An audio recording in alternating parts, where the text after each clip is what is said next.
പെൻഷനുമായി ബന്ധപ്പെട്ട വാർത്തയിലേക്ക് എല്ലാവർക്കും സ്വാഗതം. എല്ലാവിധ അറിയിപ്പുകളും നിങ്ങളിലേക്ക് എത്താൻ ഈ ചാനൽ സബ്സ്ക്രൈബ് ചെയ്യുക. ജല അതോറിറ്റിയിലെ മിനിമം പെൻഷനും കുടുംബ പെൻഷനും 11,500 രൂപയായി പുതുക്കി പെൻഷൻ പരിഷ്കരണ ഉത്തരവ്. കൂടിയ പെൻഷൻ 83,400 രൂപയും കുടുംബ പെൻഷൻ 50,040 രൂപയുമായിരിക്കും. 2019 ജൂലൈ 1 മുതൽ മുൻകാല പ്രാബല്യത്തോടെയാണ് പരിഷ്കരണം. 2013 ഏപ്രിൽ 1 മുൻപ് ജല അതോറിറ്റിയിൽ റെഗുലർ സർവീസിൽ പ്രവേശിച്ചവർക്കും വിരമിച്ചവർക്കുമാണ് പരിഷ്കരണം ബാധകമാകുക.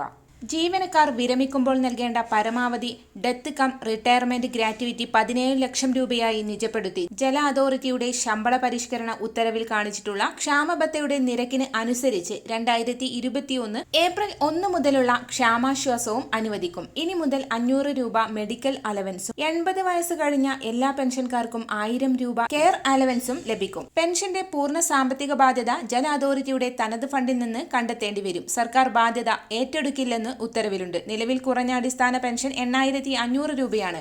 DAയും മെഡിക്കൽ അലവൻസും ഉൾപ്പെടെ 12,200 രൂപയാണ് ഇവർക്ക് ലഭിച്ചിരുന്നത്. പരിഷ്കരിച്ചാൽ 9% DA ആണ് ബാധകം. വരും ദിവസങ്ങളിലെ വാർത്തകൾക്കായി ഈ ചാനൽ സബ്സ്ക്രൈബ് ചെയ്യുക.